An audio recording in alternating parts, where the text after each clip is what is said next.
আসলে সেই ছেলেটা একটা মধ্যবিত্ত পরিবারে বড় হয়েছে, আর সেই ছেলেটার বাবা একটা ফ্যাক্টরিতে কাজ করত, আর সেই ছেলেটার মা আগে একটা গার্মেন্টসে চাকরি করত। কিন্তু এখন আর সেই চাকরিটা করে না, কেননা হঠাৎ করে সেই ছেলেটার মা অসুস্থ হয়ে পড়ে, আর ঠিক এই জন্যই বাধ্য হয়ে গার্মেন্টসের চাকরিটা ছেড়ে দিতে হয়। যখন সেই ছেলেটার মা বাবা দুইজনে চাকরি করত, তখন তাদের পরিবারটা মধ্যবিত্ত হলেও অনেক সুখী ছিল।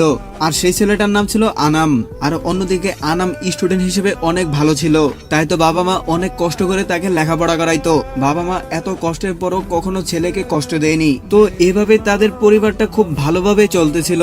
হঠাৎ করে আনাম একদিন তার বাবাকে বলল, বাবা তুমি আর কতদিন এই ভাঙা বাটন ফোন চালাইবা, এবার একটা নতুন ফোন কিনো না। তখন আনামের বাবা উত্তরে বলল, বাবারে মনে তো অনেক কিছুই চাই, কিন্তু আমাদের তো ওই সামর্থ্যটা নাই। তখন আনাম পাগলামি করে বলতেছিল, আমি এত কিছু শুনতে চাই না, তুমি একটা ভালো ফোন কিনবা মানে কিনবা।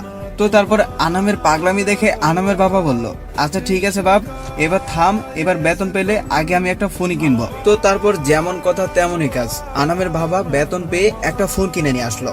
আর আনামের বাবা আনামকে এসে বলে, দেখ আমি একটা নতুন ফোন কিনেছি, দেখ তো তোর পছন্দ হয় কিনা। তখন আনাম বলল, হ্যাঁ বাবা অনেক সুন্দর হয়েছে, আমার লক্ষ্মী বাবা, এখন থেকে আমার বাবাও নতুন ফোন চালাইবে, কেউ বলতে পারবে না যে আমার বাবা ভাঙা ফোন চালায়। তো এভাবে তাদের দিন ভালোই যাচ্ছিল। আনাম সারাদিন স্কুল করতো, আর স্কুল থেকে